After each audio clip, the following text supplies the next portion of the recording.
ஓம் நம சிவாய. இந்த வீடியோவை பார்க்க வந்த நீங்க நிச்சயமா ஒரு சிவபக்தனா தான் இருக்கணும். சிவபக்தர்கள் தான் சிவனை பற்றி தெரிந்து கொள்ள ஆசைப்படுவார்கள். பெருமாளோட அவதார கதைகளை கேட்டா நம்ம எல்லாருமே பட்டு பட்டுன்னு சொல்லுவோம். ஆனா சிவபெருமான் எத்தனை அவதாரம் எடுத்திருக்காருன்னு கேட்டா அந்த நம்பரை கூட நம்மளுக்கு சொல்ல தெரியாது. தென்னாடுடைய சிவபெருமான் கிட்டத்தட்ட 19 அவதாரம் எடுத்திருக்காரு. என் அப்பன் ஈசனை பிடித்திருந்தால் இந்த ஒரு வீடியோவை பாதியாவது பாருங்க. வீடியோ ரொம்ப இன்ட்ரெஸ்டா இருக்கும். சரி வாங்க வீடியோக்குள்ள போலாம். ஈசனின் 19 அவதாரங்கள் உங்களுக்காக.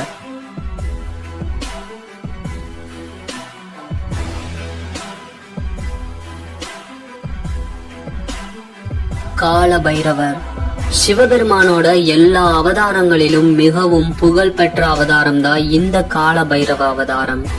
காலத்தை தன்னோட கண்ட்ரோல்ல வச்சுக்கிறதாலதான் இவருக்கு கால பைரவர் என்று பெயர் வந்தது. படைக்கும் தொழில் கொண்ட பிரம்மதேவரோட ஆணவத்தாலும் பொய் சொல்லும் தன்மையாலும் சிவபெருமான் கடும் கோபம் கொண்டு தன்னோட திரிசூலத்தை வச்சு ஒரே போடுல பிரம்மனோட 5வது தலைய வெட்டி எடுக்கிறாரு. எப்படி பிரம்மாவோட 5வது தலைய வெட்டி எடுத்தாரோ அதே மாதிரி மனிதர்களோட ஆணவம், அகங்காரம், பேராசை போன்றவற்றை இந்த கால பைரவர் ஒரு தெரியாம அழிச்சிருவாரு. சிவபெருமானின் நெற்றி கண்ணில் உதித்த இந்த கால பைரவர் 8 திருக்கோலங்கள் எடுத்திருக்காரு. இந்த 8 பைரவர்களை நம்ம அஷ்ட பைரவர்கள் என்று அழைக்கலாம். இந்த 8 கால பைரவர்கள் தான் மொத்த காசியையும் காவல் காக்குறாங்க. அதனாலதான் காசின்னு சொன்னாலே நம் நினைவிற்கு வருவது கால பைரவரா இருப்பாரு. இப்படிப்பட்ட கால பைரவரை நம்ம வழிபட்டா நம்மளோட கண் திருஷ்டி எல்லாம் போகும். அது மட்டுமல்லாம நம்மளோட தீய எண்ணங்கள் அடியோடு அழிந்து விடும். இப்படியாக காலத்தையே தன்னோட கண்ட்ரோல்ல வச்சுக்கிற இந்த கால பைரவரோட வாகனம் நாய். அதனால உங்க வீட்டுல யாராவது தப்பு பண்ணா நாய்னு சொல்லி திட்டாதீங்க. நன்றி உள்ள நாயை திட்டினா கால பைரவருக்கு கோபம் வரும். சிவபெருமானோட அடுத்த அவதாரம் ரிஷப அவதாரம். இந்த ஒரு அவதாரத்தை சிவன் எதுக்காக எடுத்தாருன்னா, பார்க்கடலை கடைஞ்சு முடிச்சதுக்கு அப்புறம் லார்ட் விஷ்ணு பாதாளத்துக்கு போறாரு. அங்க ஒரு சில பெண்களை மணந்து கொண்டதால் அவர்களுக்கு அசுரர்கள் மகன்களாக பிறந்தார்கள். பெருமாளோட மகன்களான இந்த அசுரர்கள் தேவர்களுக்கு தொந்தரவு செஞ்சுக்கிட்டே இருந்தாங்க.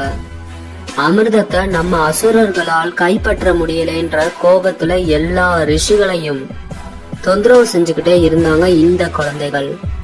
என்னதான் பகவான் விஷ்ணுவோட குழந்தைகளா இருந்தாலும் இவர்களுக்கு அசுரத்தன்மை நிறைய இருந்துச்சு. இத கவனிச்ச சிவபெருமான் ரிஷப அவதாரம் எடுக்கிறாரு. இந்த ஒரு ரிஷப அவதாரத்துல சிவபெருமான் ஒரு காளை வடிவத்தில் தோற்றமளித்தார். அந்த ஒரு காளை, அதாவது சிவபெருமான் நீல நிறத்திலும் இருந்தார். தன் மகன்களை காப்பாத்துறதுக்காக விஷ்ணுவே இறங்கி பாதாளத்துக்கு வராரு. இருந்தாலும் வந்திருக்கிறது தென்னாடுடைய ஈசன் என்று அறிந்த விஷ்ணு சிவபெருமான தன்னோட கடமையை செய்ய அனுமதிக்கிறாரு. ரிஷப வாகனம் எடுத்த தென்னாடுடைய சிவபெருமான் நாராயணனோட எல்லா மகன்களையும் வதம் செய்தார். அடுத்தது சிவபெருமானோட நந்தி அவதாரம். என்னடா குழப்பற, சிவனும் நந்தியும் வேற வேறதானேன்னு நீங்க நினைக்கலாம். அன்னைக்கு ஒரு நாள் நாரதரை சிவபெருமான் கைலாசத்துக்கு அழைத்திருந்தார். அழைத்தது பரமேஸ்வரன் என்பதால உடனே நாரதர் கைலாசத்துக்கு போனாரு. அப்ப தென்னாடுடைய சிவபெருமான் நந்தியோடும் பூதகணங்களோடும் மிகவும் ஆனந்தத்தில் இருந்தார். இந்த ஒரு காட்சியை பார்த்து நாரதருக்கு மகிழ்ச்சி தாங்க முடியல. வந்திருந்த நாரதர் கிட்ட சிவபெருமான் போறாரு. அப்படி போன சிவபெருமான், நாரதா, சமநிலையை உருவாக்குவதற்காக பூமிக்கு நான் சென்று வருகிறேன். அது வரைக்கும் என்னோட இடத்துல இருந்து நந்தி தேவன் உங்க எல்லாரையும் பாத்துக்குவான். இதை கேட்டோனே நாரதருக்கு அதிர்ச்சி தாங்க முடியல. வாசல்ல பாதுகாக்கிற ஒரு காளை மாடு எவ்வாறு தென்னாடுடைய சிவபெருமானுக்கு இணையாக இருக்க முடியும் என்று நாரதர் யோசிக்கிறாரு. நாரதனின் மனதில் உள்ளதை அறிந்த சிவபெருமான் நாரதருக்கு ஒரு விஷயத்த சொல்றாரு. நல்லா கேட்டுக்கோ நாரதா, ஆதியில் உதித்தவன் இந்த நந்தீஸ்வரன். சக்தியில் எனக்கு நிகரானவன். அதனால்தான் என்னையே சுமக்கும் தகுதி பெற்றவன். சிவநாமத்தின் வடிவமாவான். என்னை சுமக்கும் அவனுக்கு இணை யாருமில்லை. என் நெற்றிக் கண்ணை திறந்தால் எல்லாமே அழிந்து போய்விடும்.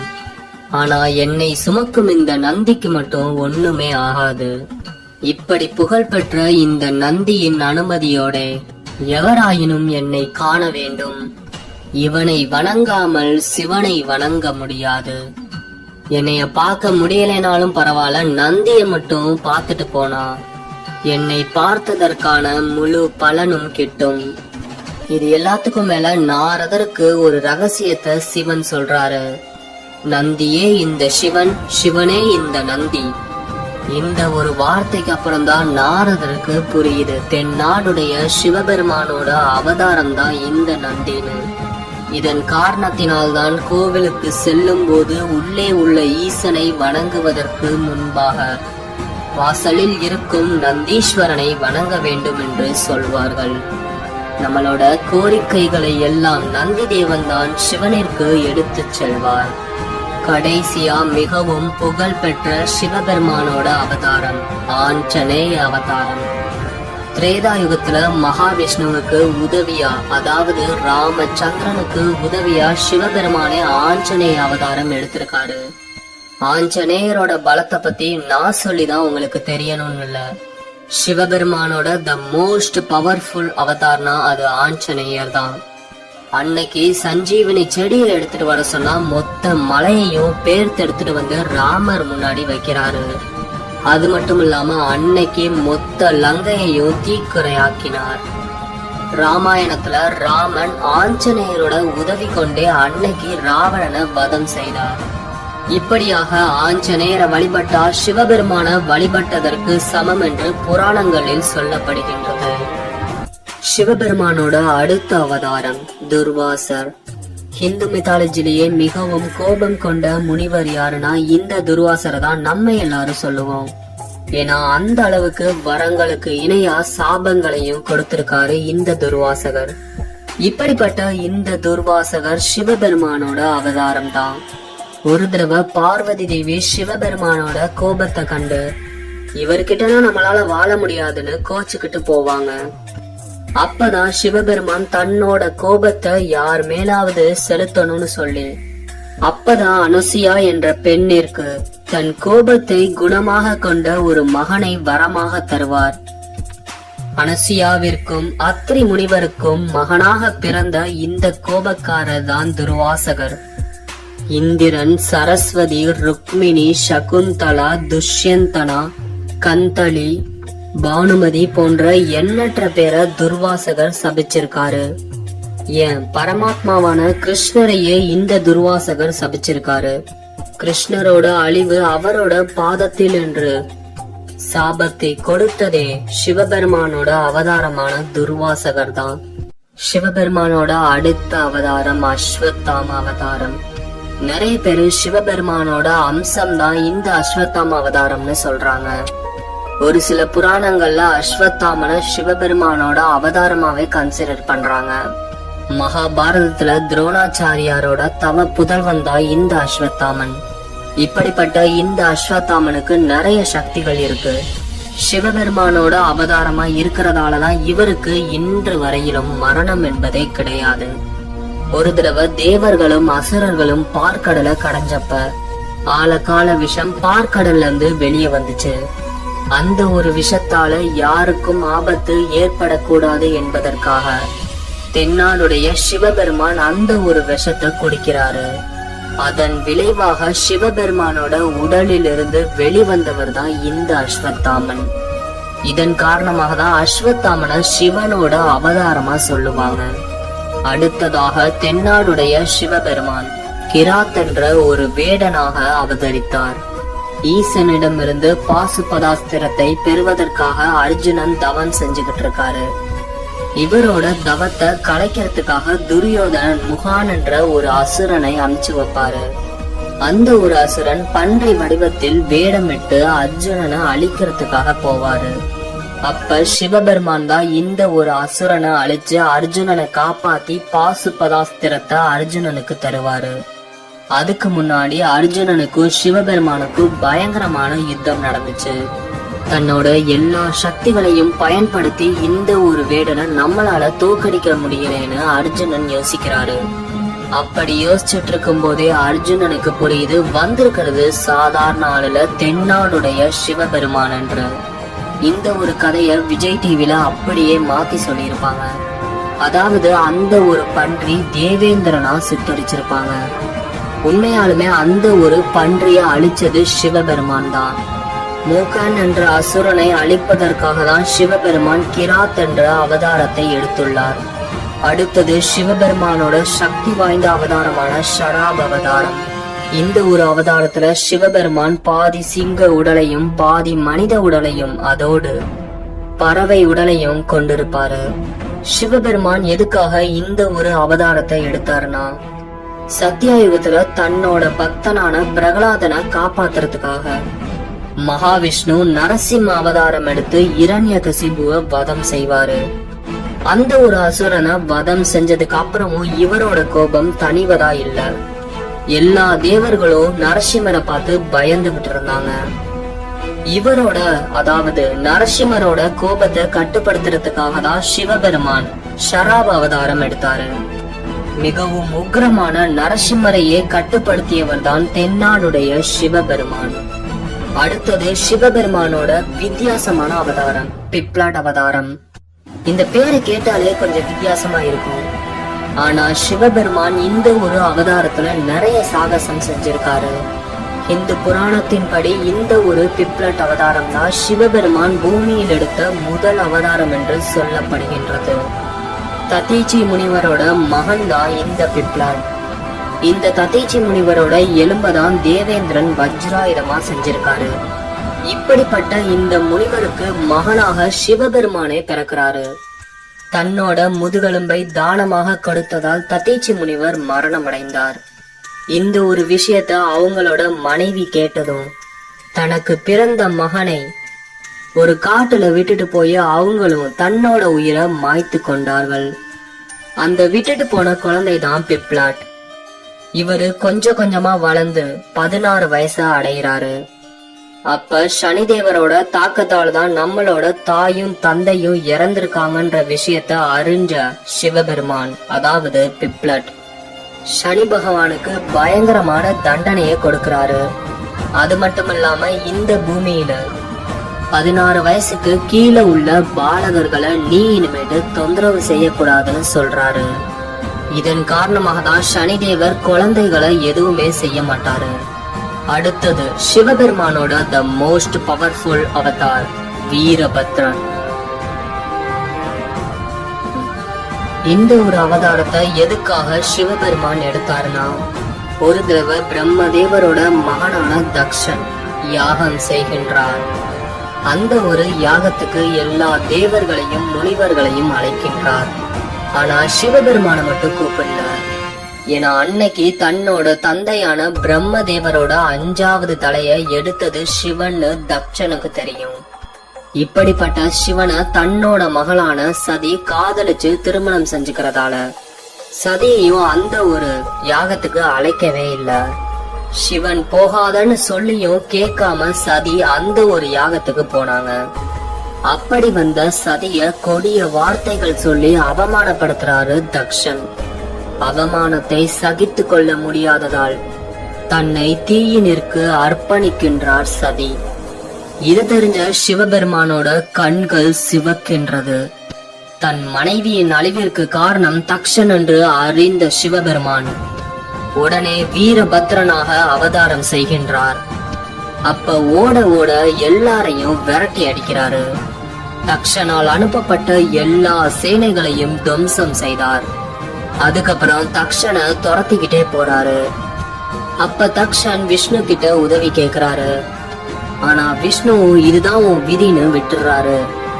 அதுக்கப்புறம் வீரபத்ரன் தன்னோட கையில உள்ள ஆயுதத்தை கொண்டு தக்ஷனோட தலைய வெட்டி எடுத்தார். அதுக்கப்புறம் தான் தக்ஷனுக்கு ஆடோட தலைய அணிவிக்கிறாரு. இந்த ஒரு வீரபத்ரன் அவதாரத்துலதான் தக்ஷனுக்கு சிவபெருமான பத்தி முழுசா தெரிய வருது. அதுக்கப்புறம் கண்ணீரோட தன் மனைவியின் எரிந்த உடலை எடுத்துக்கொண்டு சிவபெருமான் கோபமாக நடனம் புரிந்தார். அந்த ஒரு நடனத்தில் இந்த பூமியில் பிரளயமே வந்தது. இப்படியாக வீரபத்ர அவதாரம் நிறைவுற்றது. அடுத்தது கிருஷ்ண தர்ஷன அவதாரம். மனிதர்களுக்கு வேத சாஸ்திரங்களை எடுத்து சொல்வதற்கும் அறியாமை எனும் இருளிலிருந்து வெளிக்கொண்டு வர எடுத்த அவதாரம் தான் இந்த கிருஷ்ண தர்ஷன அவதாரம். இந்த ஒரு அவதாரத்துலதான் நிறைய விதமான உபதேசத்தை நம்மளோட மனித வாழ்க்கைக்கு சிவபெருமான் தந்திருக்காரு. அடுத்தது யாதிநாத் அவதாரம். காட்டுல வாழ்ற ஒரு 2 தம்பதிகளை சோதிக்கிறதுக்காக இந்த ஒரு அவதாரத்தை சிவபெருமான் எடுத்திருக்காரு. திருமணமான இந்த 2 பேரும் வந்திருக்க யாதிநாத்த தன்னோட இல்லத்துல தங்க வச்சு அவங்க 2 பேருமே குளிர்லயும் மழையிலையும் வெளியில படுத்திருக்காங்க. அப்ப ஒரு காட்டு விலங்கால தன்னோட கணவர் இறந்து போறத அந்த பெண் பாக்குறா. அதனால கூடவே இவளும் இறந்துடுறா.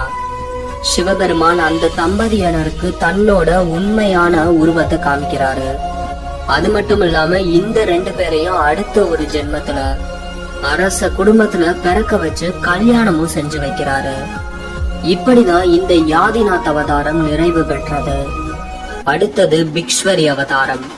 பெருமாள் எப்படி பக்தர்களை காப்பாத்துறதுக்காக ஒவ்வொரு யுகமும் அவதாரம் செய்வாரோ அதே மாதிரி சிவபெருமான் மனிதர்களை காப்பாத்துறதுக்காக இந்த ஒரு அவதாரத்தை எடுத்தாரு.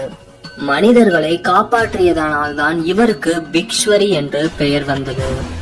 அடுத்தது சிவபெருமானோட சுரேஸ்வர் அவதாரம். இந்த ஒரு இடத்துல சிவபெருமான் இந்திர தேவனா அவதாரம் செய்வாரு. அதனாலதான் இவருக்கு சுரேஸ்வர் என்று பெயர் வந்தது. தன் பக்தர்களை சோதிக்க வேண்டும் என்பதற்காக இந்த ஒரு அவதாரத்தை எடுத்திருக்காரு. சிவபுராணத்துல கூட சிவபெருமான் ஒரு தடவை இந்திரனா தோற்றமளிச்சாருன்னு சொல்லுவாங்க. இதன் காரணமாக சிவபெருமானுக்கு சுரேஸ்வர் என்று பெயர் கிடைத்தது. அடுத்தது சிவபெருமான் பிரம்மச்சாரி அவதாரம் எடுத்தாரு. ஒவ்வொரு தடவையும் சிவபெருமான் தான் பார்வதிய சோதிப்பாரு. ஆனா இந்த தடவை பார்வதி தேவி சிவபெருமான சோதிக்கிறாங்க. இருந்தாலும் நம்மளோட ஈசன் அந்த ஒரு சோதனையில ஜெயிச்சிருவாரு. அதனாலதான் இவருக்கு பிரம்மச்சாரி என்று பட்டம் கிடைத்தது. அடுத்தது யக்ஷேஸ்வர் அவதாரம். பார்க்கடல்ல இருந்து வந்த அமிர்தத்தை பருகியதால் தேவர்கள் ரொம்ப ஆணவத்துல ஆடிட்டு இருந்தாங்க. தேவர்களாயிருந்தாலும் சரி அசுரர்களாயிருந்தாலும் சரி குற்றம் செய்தால் குற்றம் என்று சொல்லி தேவர்களுக்கு தண்டனையை கொடுத்தவர் தான் இந்த யக்ஷேஸ்வர், அதாவது சிவபெருமான். அடுத்தது இந்திரனுக்காகவே தனியா சிவபெருமான் ஒரு அவதாரம் எடுக்கிறாரு, அவதூத் அவதாரம். ஒரு தடவை தேவேந்திரன் சிவன் என்று தெரியாமல் படுத்திருக்க ஒரு முனிவரை எந்திரின்னு சொல்லுவாரு. தன்னோட பாதையிலிருந்து விலகி போன்னு சொல்றாரு. இந்திரதேவன் வச்சிருக்கிற ஐராவதம் வாகனத்துக்கு கூட அங்க இருக்கிறது சிவன்னு தெரியுது. ஆனா இந்திரனோட ஆணவத்தின் காரணத்தினால் சிவபெருமான இந்திரனால அடையாளம் காண முடியல. இதனால இந்திரன் அந்த ஒரு சித்தரை வாய்க்கு வந்தபடி திட்டுறாரு.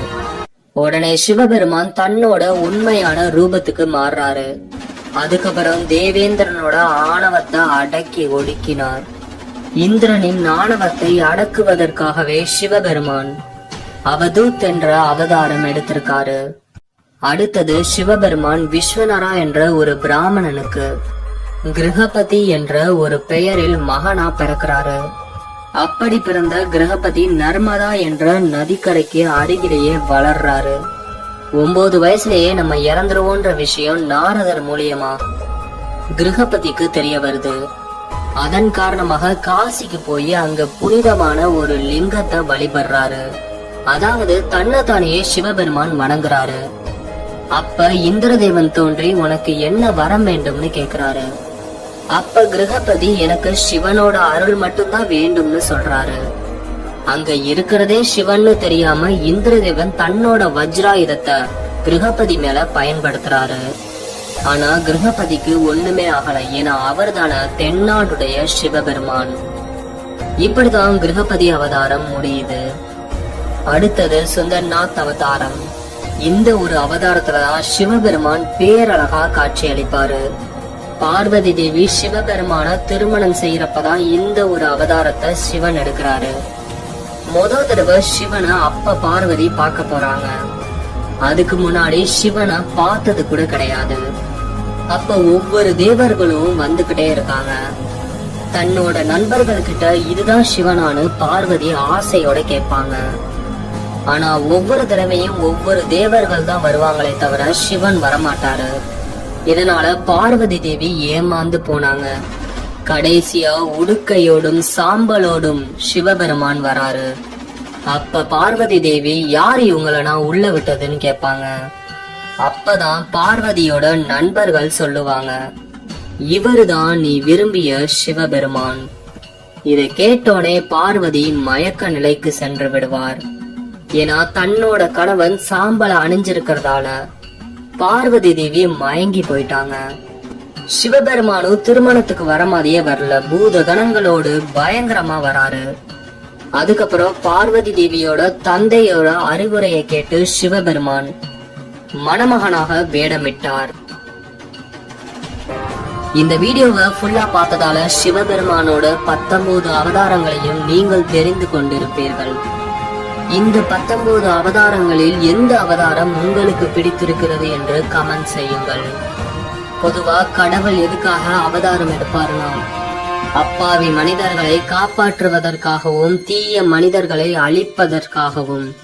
இந்த ஒரு விஷயத்த பெருமாள் மட்டும்தான் செய்வார்னு நீங்க நினைச்சிட்டு இருப்பீங்க. ஆனா சிவபெருமானும் இத்தனை அவதாரங்கள் பக்தர்களுக்காக எடுத்திருக்காரு. யார் இந்த சிவன்? 33 கோடி தேவர்களும் எதற்காக சிவனை முழுமுதற் கடவுளாக எண்ணி வணங்குகிறார்கள்? தேவர்கள், அசுரர்கள், யக்ஷர்கள், ராட்சசர்கள் என அனைவரும் சிவனை தான் வணங்கினார்கள். சுடுகாட்டை இல்லமாகவும் புலித்தோலை ஆடையாகவும் கொண்ட இந்த ஈசன் தான் முழு முதற் கடவுளா? ஆதியும் மந்தமும் இல்லாதவன் தான் இந்த ஈசனா? கடவுள் நம்பிக்கை இல்லாதவன்ட்ட போய் நீங்க ஓம் நம சிவாய என்று சொன்னால் நிச்சயமா அவனுக்கு கூட கடவுள் நம்பிக்கை வரும். சிவனோட மந்திரத்திற்கே இவ்வளவு பெருமை இருக்குனா சிவனுக்கு எவ்வளவு பெருமை இருக்கும்? உண்மைய சொல்ல போனா சிவனுக்கும் சிவனோட மந்திரத்திற்கும் வேறுபாடே கிடையாது. சிவம் சிவம் சிவம் சிவம் சிவம் என இந்த பெயரை கேட்டால் உடலில் உள்ள நாடி நரம்பு தசை என அனைத்தும் சிலிர்த்து போகும். இதற்கு காரணம் தான் என்ன? உண்மையில் யார்தான் இந்த சிவன்? தெரிந்து கொள்ள தயாராக இருங்கள்.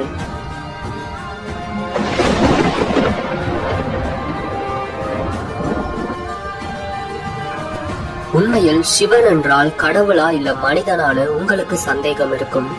நிறைய யூடியூப் சேனல்ல சிவனை ஒரு மனிதனா சித்தரிச்சிருப்பாங்க. ஆனா அது முற்றிலும் பொய். மனித பிறவியிற்கு அப்பாற்பட்டவர் தான் இந்த ஈசன்.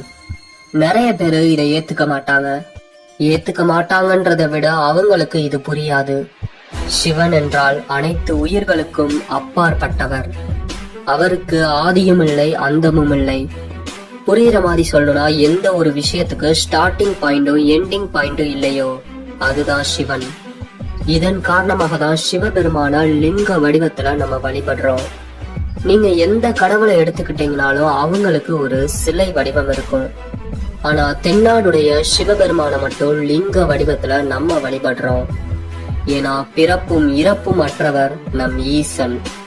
புராணத்தில் கூட இதற்கான சான்றிதழ் இருக்கு.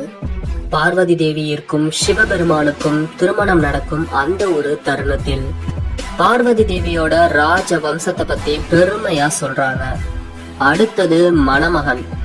சிவபெருமான்ட்ட நீங்க எந்த வம்சம்னு கேட்க அப்ப உடனே குறுக்கிட்ட நாரதர் விடையில்லா கேள்வி என்று சொல்ல, அதன் பிறகு நாரதர் தன் வீணையில் உள்ள ஒரு நிரம்பை இழுக்க வரும் சத்தமே சிவன் என்று சொல்ல அரங்கம் முழுவதும் அதிர்ந்து போனார்கள். என்ன, இந்த சத்தம் தான் சிவனா என்று கேட்க அதற்கு நாரதரும் பதிலளிக்கின்றார். நன்றாக தெரிந்து கொள்ளுங்கள் தேவர்களே, சப்தத்திலிருந்து உதித்தவர்தான் இந்த சிவன். இப்படிப்பட்ட இந்த சிவனுக்கு தாயும் இல்லை, தந்தையும் இல்லை. அவருக்கவரே தாய், அவருக்கவரே தந்தை என்று நாரதர் சொல்றாரு. அப்பதான் தேவர்களுக்கு புரியுது சிவனே முழு முதற் கடவுள் என்று. சரி, உங்க எல்லாத்துக்கும் தெரிஞ்ச புகழ் பெற்ற ஒரு மந்திரத்தை சொல்றேன். தென்னாட்டுடைய சிவனே போற்றி, என் நாட்டவருக்கும் இறைவா போற்றி போற்றி. இத திருஞான சம்பந்தர் திருவாசகத்துல எதுக்காக சொல்லணும்? என்னைக்காவது இத நீங்க யோசிச்சு பாத்திருக்கீங்களா? இதோட அர்த்தம் என்னன்னா, தென் கைலை என்று அழைக்கப்படும் வெள்ளையங்கிரி மலையை ஆட்சி செய்த சிவபெருமானே, என் நாட்டிற்கும் அதாவது இந்த உலகத்திற்கே இறைவன் என்று சொல்ல வராரு.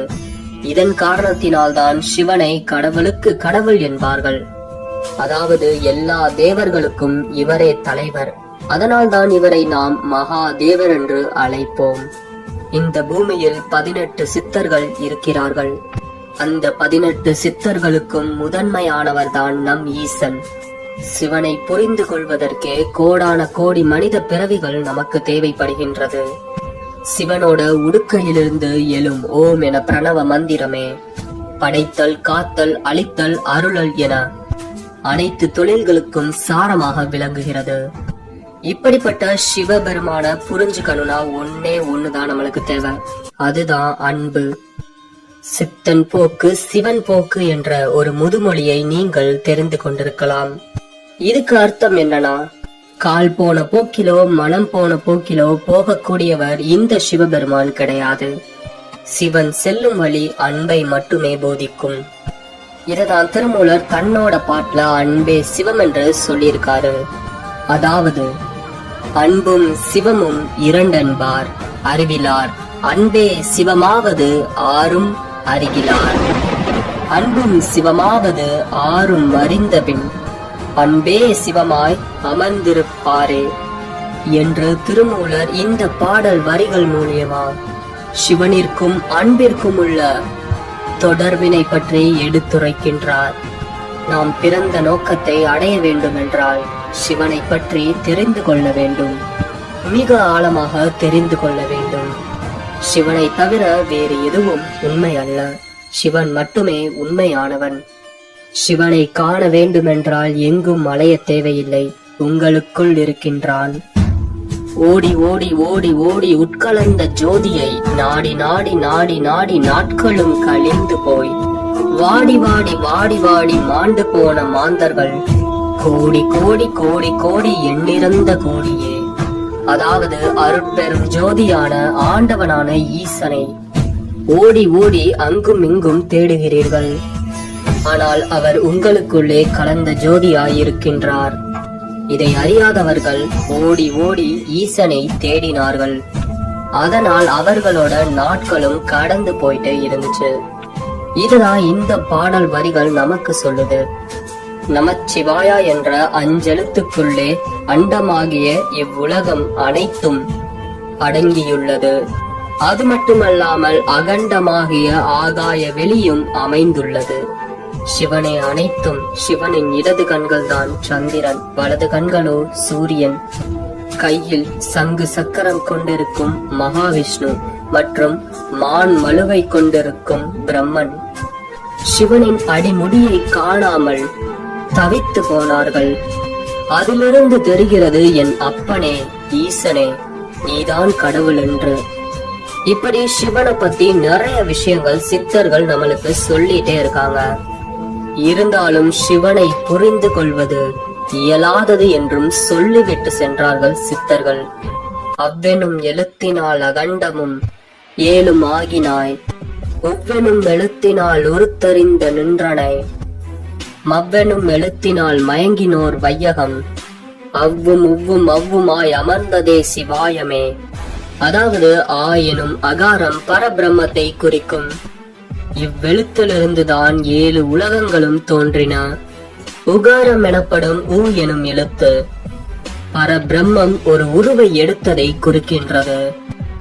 மகாரம் எனப்படும் மா எனும் எழுத்து மாயை அல்லது பரபிரம்மத்தின் படைப்பு சக்தியை குறிக்கின்றது. இதனால் தான் உலகமும் ஜீவன்களும் தோன்றுகின்றன. இவ்வாறு ஆ உ மா எனும் எழுத்துக்களிலிருந்துதான் ஓம் என்ற பிரணவ மந்திரம் தோன்றியது. அதுவே சிவாயம் என்ற பரபிரம்மத்தையும் அதன் வெளிப்பாடாக உள்ள இவ்வுலகத்தையும் குறிக்கின்றது. ஈசனை யாராலும் புரிந்து கொள்ள முடியாது. ஏனென்று தெரியுமா? ஈசன் எங்கிருக்கிறான் என்று தெரியுமா?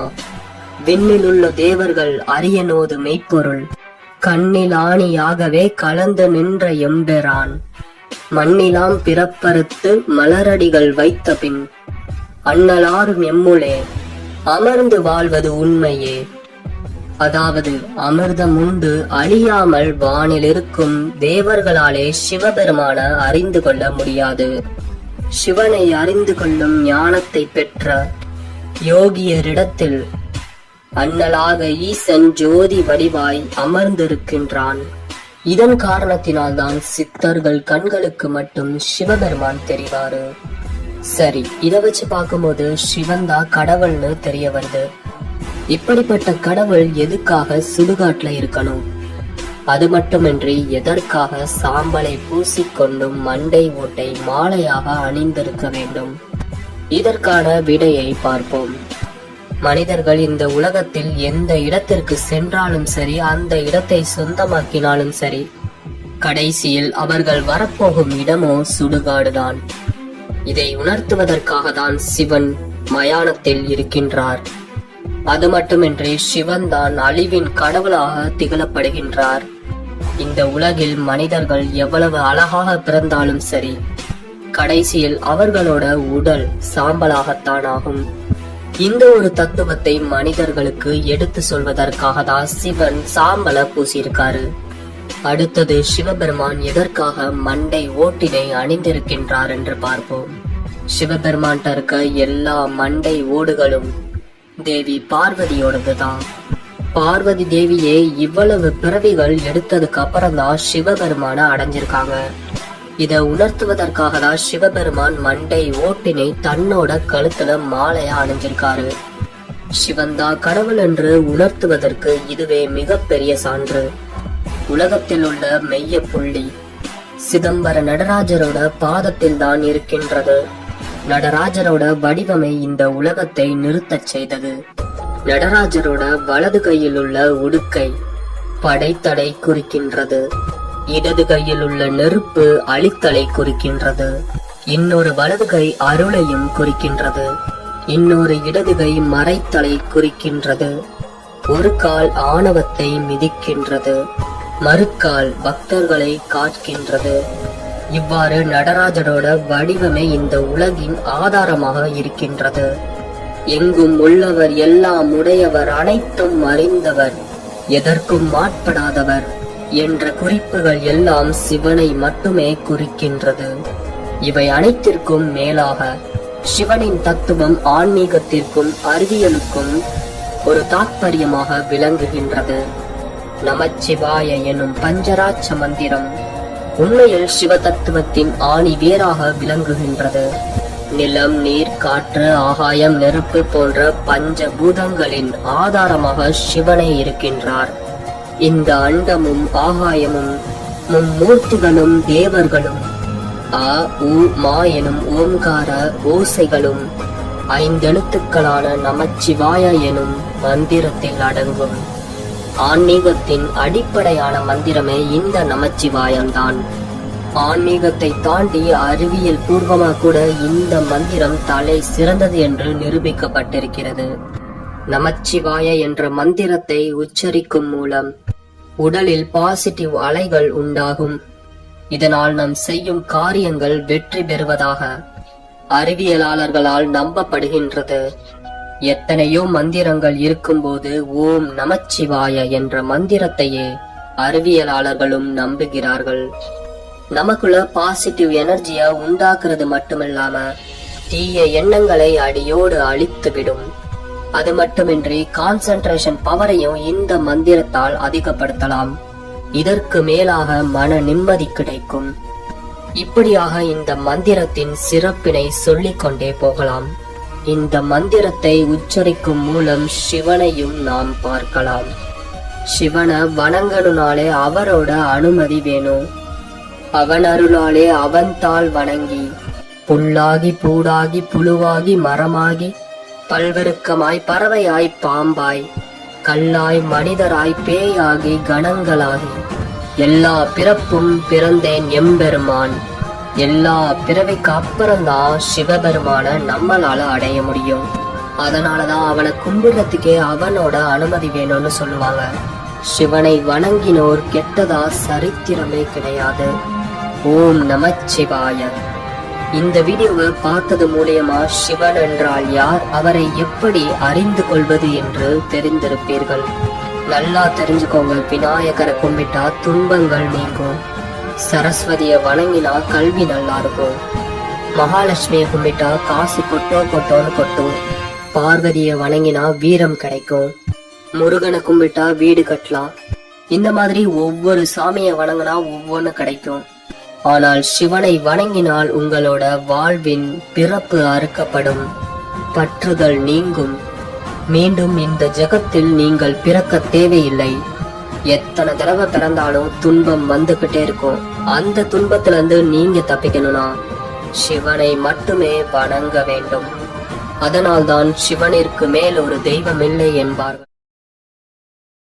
கைலாஷ் மவுண்டன் 21,778 அடிகள் கொண்ட ஒரு பனிமலை சிகரம் தான் இந்த கைலாசம். இதுல ஆச்சரியப்படுறதுக்கு என்ன இருக்குன்னு நீங்க கேட்கலாம். நிலவை ஆராய்ச்சி செய்த விஞ்ஞானிகளால இந்த ஒரு கைலாச மலையை மட்டும் ஒட்டு மொத்தமா ஆராய்ச்சி செய்ய முடியல. இது ஏன்னா இங்க யாரு ஆராய்ச்சி செய்ய போறாங்களோ அவங்களோட உயிர் போயிடுதா.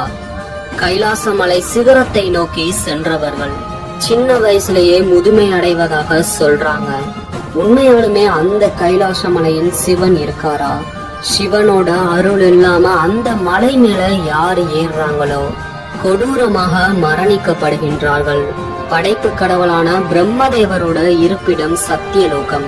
காக்கும் தொழில் கொண்ட நாராயணனோட இருப்பிடமோ வைகுந்தம். நம்ம இந்த பூமியில வாழ்ற வரைக்கும் இந்த 2 லோகத்தையும் நம்மளால பார்க்க முடியாது. ஆனா அழிக்கும் தொழில் கொண்ட சிவபெருமானோட இடத்தை நம்மளால பார்க்க முடியும். நாம் வாழும்போது பார்க்கக்கூடிய ஒரே தேவலோகம் இந்த கைலாசம்தான். நாம் வாழும் இந்த பூமியில் எண்ணற்ற மர்மங்கள் புதைந்து கிடக்கின்றது. அதுல தலை நிமிர்ந்து இருக்கும் இந்த கைலாசமும் ஒன்றுதான். இந்தியாவில் வடக்கு பகுதியில் இமயமலையில் அமைந்துள்ள இந்த கைலாயமலை சுமார் 6,638 மீட்டர் கொண்டது. தீவிர சிவபக்தனால் மட்டுமே இந்த கைலாச மலையோட உச்சியை அடைய முடியும். அதை விட்டு ஆராய்ச்சி பண்ண போறேன், அதை பண்ண போறேன்னு போனா மரணம் மட்டும்தான் மிஞ்சும். தவம் செய்து கொண்டிருக்கும் சித்தர் ஒருத்தர் இந்த கைலாச மலையில ஏறியதா சொல்றாங்க. அது மட்டும் இல்லாம சிவனை தான் பார்த்ததாகவும் சொல்றாரு. இதற்கான ஆதாரத்தை இந்த வீடியோவோட கடைசியில பாப்போம். இந்த வீடியோ உங்களை வேற லெவல்ல இம்ப்ரெஸ் பண்ண போகுது. கைலாச மலையை பற்றி தெரிந்து கொள்ள வேண்டும் என்றால் இந்த ஒரு வீடியோவை ஃபுல்லா பாருங்க. சிவபெருமான் வீற்றிருக்கும் கைலாச மலையின் மர்மங்கள் உங்களுக்காக.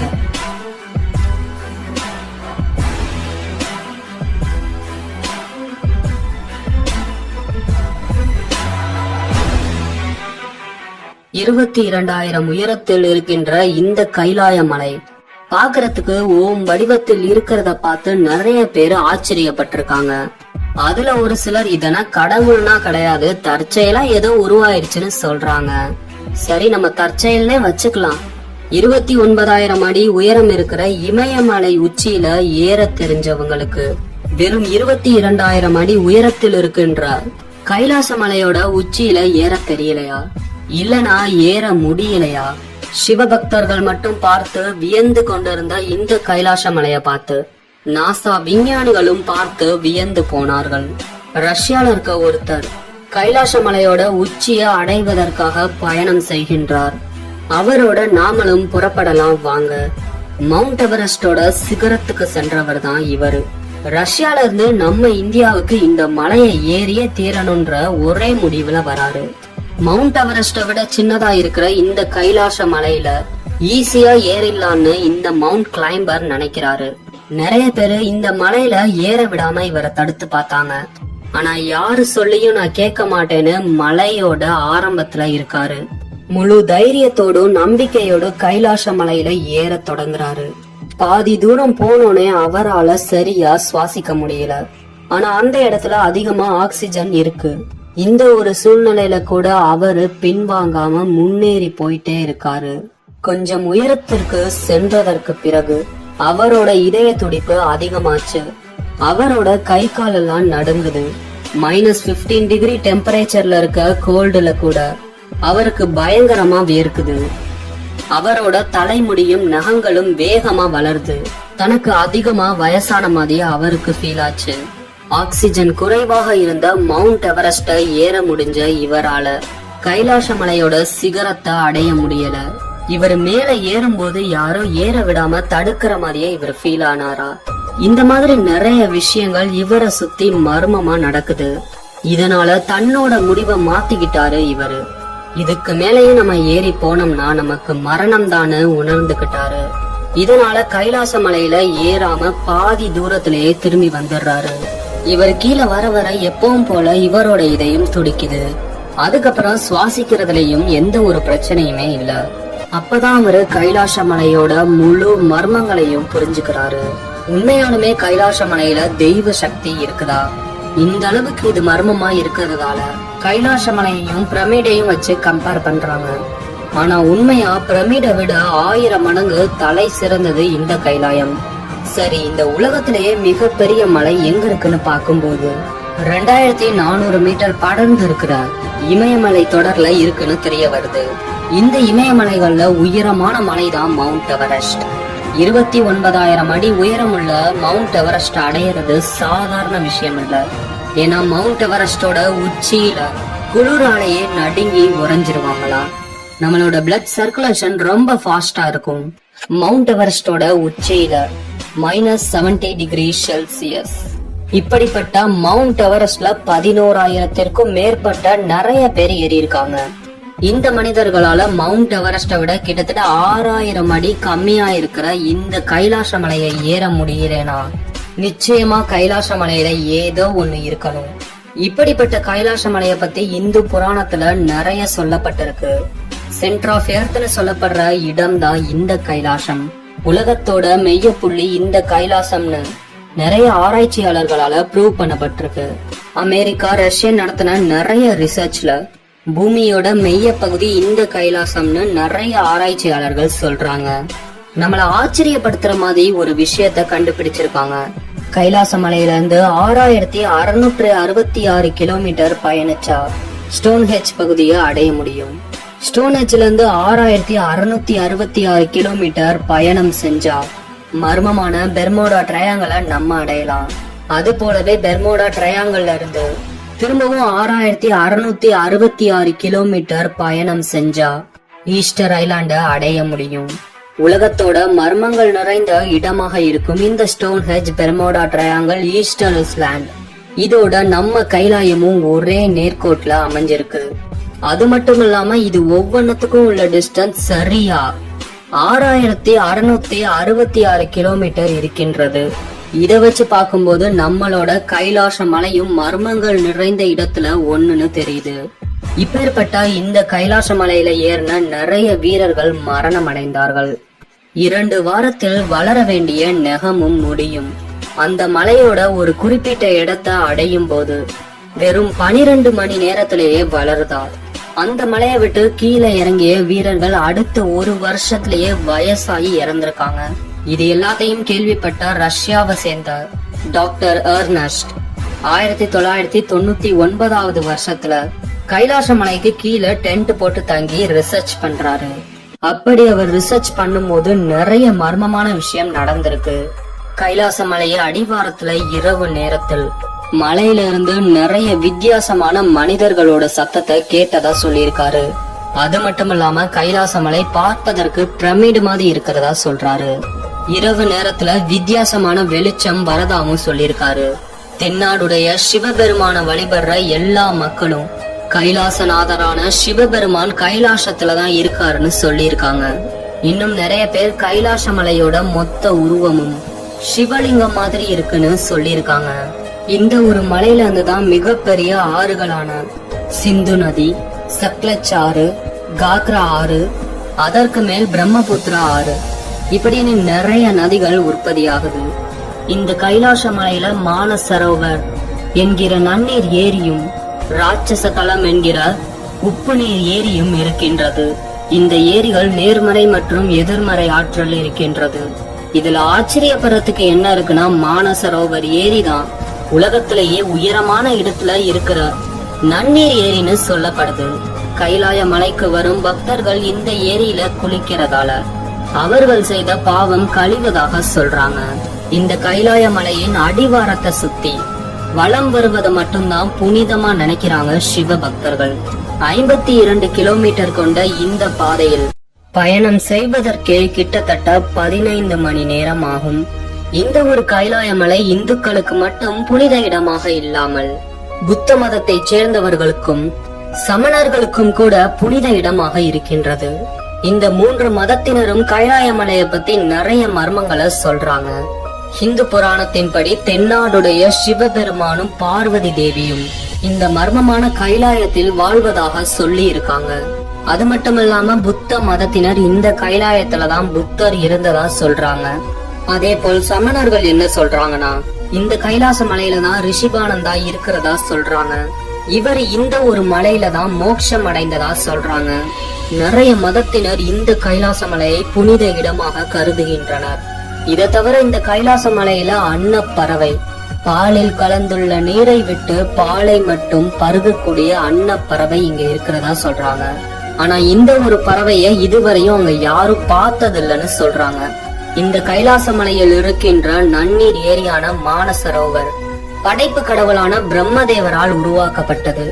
அகோரிகள், கந்தர்வர்கள், கிங்கர்கள், யக்ஷர்கள், தேவர்கள் இப்படி எல்லாரும் சேர்ந்து பிரம்ம முகூர்த்தத்தில் இந்த ஏரியில குளிப்பாங்களா?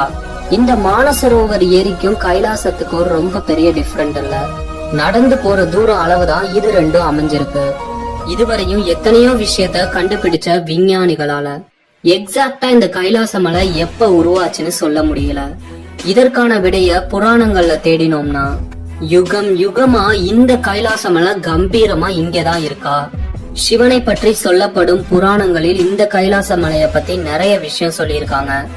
ருத்ரன் என்று அழைக்கப்படும் சிவபெருமான் நடனம் புரிவதால் தான் இந்த ஒரு கைலாச மலையில பனிச்சரிவு ஏற்படுது. இந்த விஷயத்த நம்ப முடியாத மக்கள் இத தேடி போனா மரணம் நிச்சயம்னு சொல்லப்பட்டிருக்கு.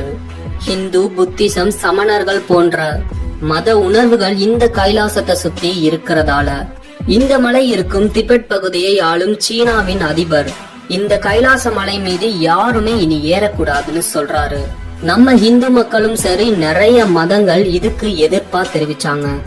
ஏன்னா இப்ப மகாபாரதத்தை நம்ம எடுத்துக்கிட்டோம்னா அதுல வேத வியாசர் பாண்டவர்களை கைலாசத்துக்கு போய் முக்தி அடையும்படி சொல்றாரு. அதன்படி பாண்டவர்களும் கைலாசத்துக்கு சிவனை பார்க்க வராங்க. ஆசையோட மலை ஏறியதால எல்லாருமே இறந்து போறாங்க, யுதிஷ்டிரரை தவிர. கடைசியா யுதிஷ்டிரர் மட்டும்தான் போறாரு. யார கேட்டாலும் இந்த காலத்துல கைலாய மலையில ஏற முடியாதுன்னு சொல்றாங்க. ஆனா ஹிந்து புராணத்தின்படி நிறைய பேர் இந்த கைலாய மலை மேல ஏறி இருக்காங்களா? அதில் முக்கியமா சிவன் அடியார்கள் நிறைய பேரு இந்த கைலாச மலை மேல ஏறி இருக்காங்க. காரைக்கால் அம்மையார், சுந்தரமூர்த்தி, சேரமான் பெருமான் நாயனார், பெருமெளலை குருமன் நாயனார், ஔவையார், அப்பன் பெருமான், திருஞான சம்பந்தர், அகத்தியர், திருமூலர் இப்படின்னு நிறைய சிவ பக்தர்கள் இந்த ஒரு கைலாசத்துல ஏறி இருக்காங்க. சரி, இப்ப இந்த மாடர்ன் வேர்ல்டுக்கு வரலாம். 1874 வருஷம் நிக்கோலஸ் என்ற மிகச்சிறந்த ரிசர்ச்சர் கைலாச மலைய ஆராய்ச்சி செய்து பாக்குறாரு. அதுல கைலாய மலையோட வடமேற்கு பகுதியில ஒரு குறிப்பிட்ட வழி மூலியமா கைலாய மலையில ஏறினா புராணங்கள்ல சொல்லப்பட்ட மிகவும் மர்மம் நிறைந்த இடமான ஷாம்பலா நகரத்தை அடையலான்னு சொல்லி இருக்காரு.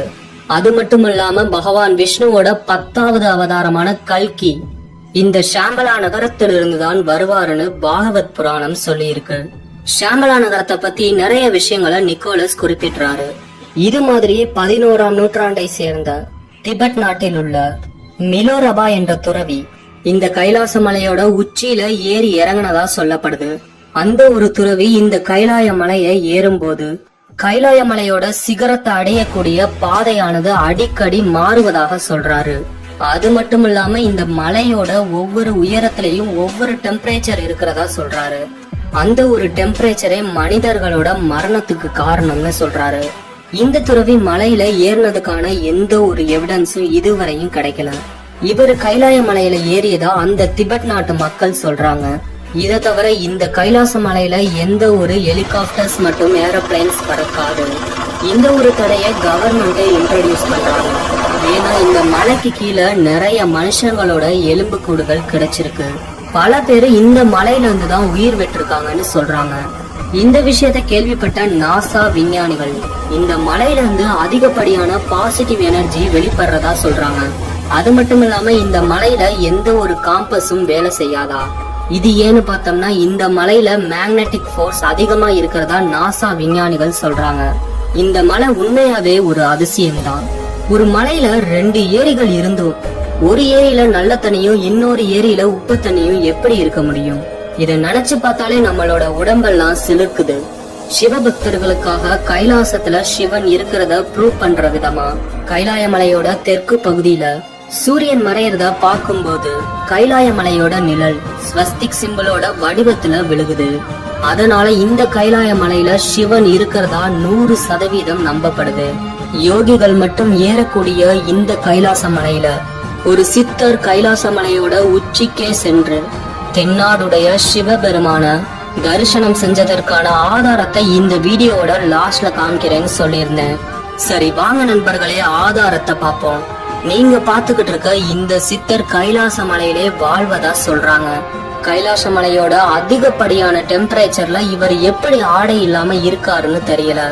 இவர்கிட்ட போய் நீங்க சிவனை பாத்தீங்களான்னு கேட்டா தலைய மட்டும் ஆட்டுறாரா. ஒருவேளை யோகிகள் பேசக்கூடாதுன்னு இருக்குமோ என்னமோ. இந்த யோகி நடந்து வருவதே ஒரு வித்தியாசமா இருக்கு. என்னதான் இருந்தாலும் இவரு இவ்வளவு குளிர்ல எந்த ஒரு சூட்டும் இல்லாம இருக்கிறத பார்த்தா பாராட்டணும். இன்ஃபேக்ட் இந்த விஷயத்த நம்ம ஒரு ஸ்ட்ராங் எவிடன்ஸா கன்சிடர் பண்ண முடியாது.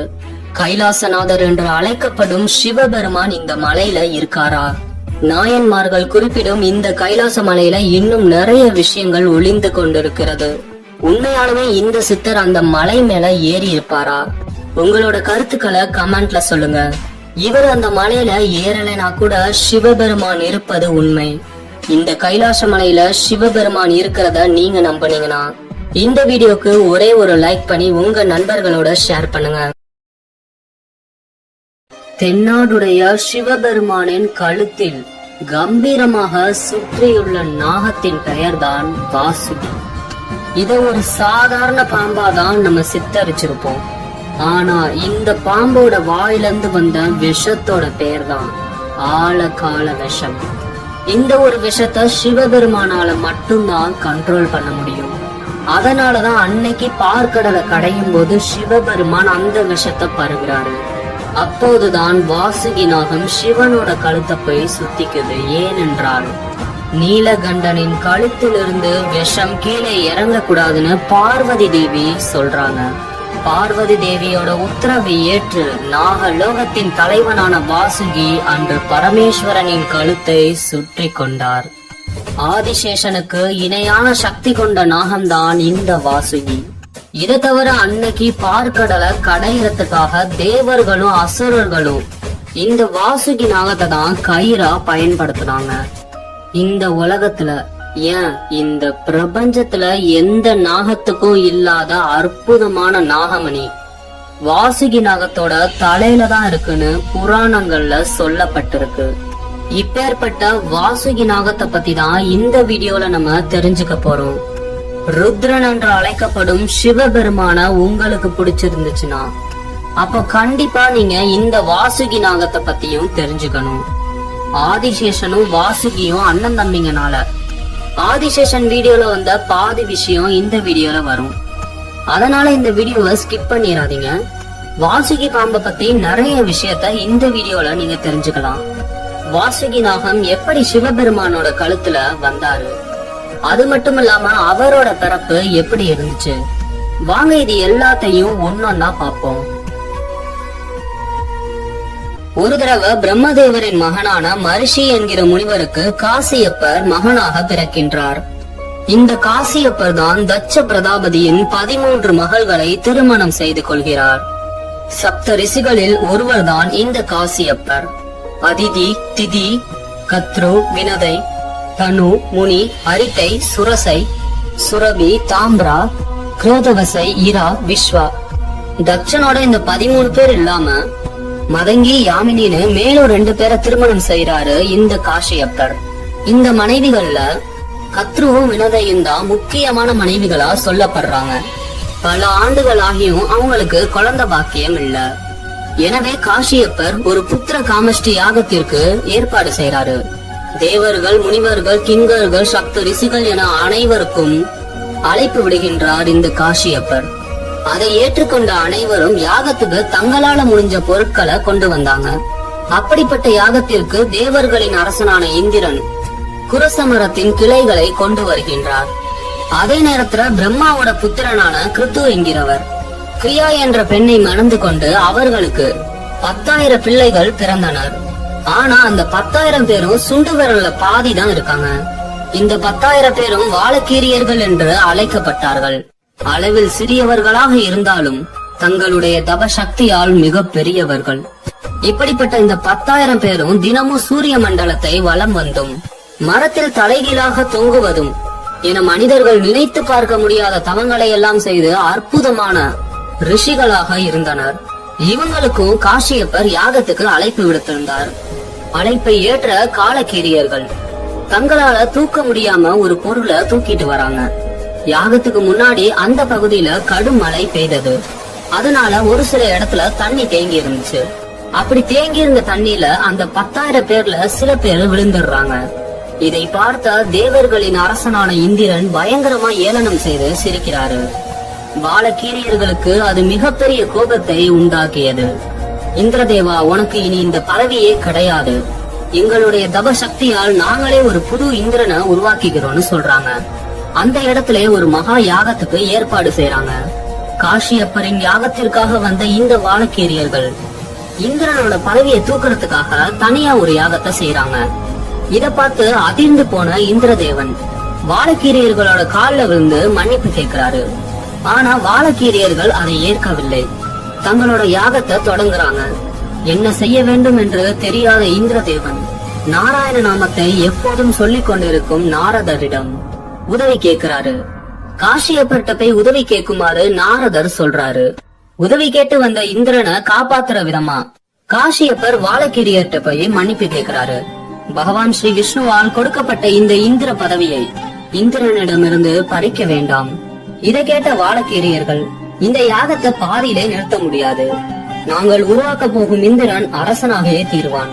உடனே காசியப்பர் சொல்றாரு, அப்ப சரி, நம்ம இந்திரனை மன்னிச்சு விட்டுருவோம். நீங்க உருவாக்குற அந்த இந்திரன் பக்ஷிராஜன் என்று அழைக்கப்பட்டு பக்ஷிகளுக்கு எல்லாம் அரசனாக இருப்பான். இதை கேட்டு வாழக்கீரியர்கள் சொல்றாங்க, நீ சொன்ன மாதிரியே பறவைகளுக்கே இந்த இந்திரன் அரசனாக இருக்கட்டும். ஆனா ஒரு கண்டிஷன், இந்த பக்ஷிராஜனுக்கு நீயே தந்தையாக இருக்க வேண்டும். இதுக்கு காசியப்பரும் ஒத்துக்கிறாரு. வாழக்கீரியர்கள் செய்த யாகத்தின் பலனையும் தான் செய்த புத்திர காமேஷ்டி யாக பலனையும் ஒன்றாக பெற்று தன்னோட ஆசிரமத்துக்கு திரும்ப போறாரு காசியப்பர். அங்க போய் கொஞ்ச நேரம் உட்கார்ந்து தன்னோட மனைவிகளான கத்ரு, வினதையிடம் பேச ஆரம்பிக்கிறாரு. அப்படி அவர் பேசிக் கொண்டிருக்கும் போது அந்த 2 பேருக்கும் எப்படிப்பட்ட மகன்கள் வேணும்னு கேக்குறாரு.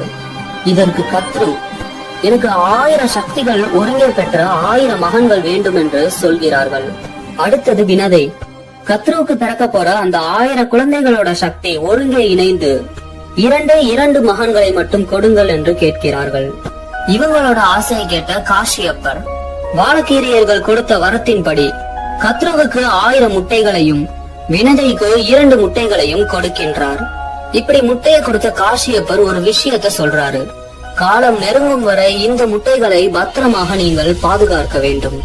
அதன் பிறகு பல நூற்றாண்டுகள் கழித்து கத்ருவோட 1000 முட்டைகள் வெடித்து 1000 சக்தி வாய்ந்த நாகங்கள் தோன்றியது. அதில் அனந்தனும் சங்கபாலனும் வெண்மை நிறத்தோட, வாசுகியும் பத்மனும் சிவப்பு நிறத்தோட, மகாபட்டனும் கட்டனும் மஞ்சள் நிறத்தோடும், கார்போடகனும் மணிகனும் கருப்பு நிறத்தில் பிறந்தார்கள். இவ்வாறு தக்ஷகன், வாசுகி, ஆதிசேஷன் என்ற சக்தி வாய்ந்த பிள்ளைகள் கத்ருவுக்கு பிறக்குறாங்க. 1000 பிள்ளைகள் கத்ருவுக்கு பிறந்ததை பார்த்த வினதை தனக்கு 2 பிள்ளைங்க கூட இன்னும் பிறக்கவே இல்லைன்னு கவலைப்பட்டாங்க. இதனால தன்னோட முட்டைகள்ல ஒரு முட்டைய உடைக்கிறாங்க வினதை. அந்த முட்டைய உடைச்சோனே சூரியனுக்கு நிகராக ஒளி பொருந்தி 2 கால்கள் இல்லாம ஒருத்தர் வெளில வராரு. தாயே, நான் முழுவதுமாக உருவம் பெறுவதற்குள் ஏன் அவசரப்பட்டீர்கள்? உங்களோட அவசரத்தால நான் ஊனமா பிறந்துட்டேன். நீங்க கத்ரு மேல பொறாமப்பட்டுதான் இந்த விஷயத்த செஞ்சிட்டீங்க. அதனால காலம் உள்ளவரை நீங்கள் கத்ருவிற்கு அடிமையாக இருப்பீர்கள் என்று சாபம் கொடுத்தாரு அந்த குழந்தை. இன்னொரு முட்டையான என் தம்பியையாவது ஒழுங்கா பாத்துக்கோங்கன்னு சொல்லி தன்னை சிகப்பு நிறமாக மாற்றிக்கொண்டு ஆகாயத்திற்கு சென்று விடுகிறது. அந்த குழந்தை சூரியனை அடைந்து விடுகிறது. சூரிய தேவன், எனக்கு நிகராக இருக்கும் நீ இன்று முதல் எனக்கு நீ தேரோட்டியாவாய் என்று சொல்லி அருணன் என்ற பெயரையும் சூட்டுகின்றார். இதோட அந்த முதல் குழந்தையோட கதை முடிஞ்சிருது. நாட்கள் உருண்டோடின. அருணனோட சாபமும் பலிக்க ஆரம்பிக்குது. ஒரு நாள் கத்ரு வினதைய கூப்பிட்டு தேவலோகத்தின் குதிரையான உச்சை ஸ்ரவஸ் என்ன நிறம்னு கேக்குறாங்க. இதுக்கு வினதை, இதுல என்ன சந்தேகம், சுத்த வெண்மைதான்னு சொல்றாங்க.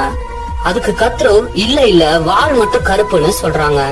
சரி, நம்ம பந்தயம் வச்சுப்போம், யாரு சொல்றது சரியா இருக்கோ அவங்களுக்கு தப்பா சொன்னாங்க வாழ்க்கை ஃபுல்லா அடிமையா இருக்கணும். வினதையும் கத்ருவின் சதி அறியாமல் சம்மதிக்கின்றார்.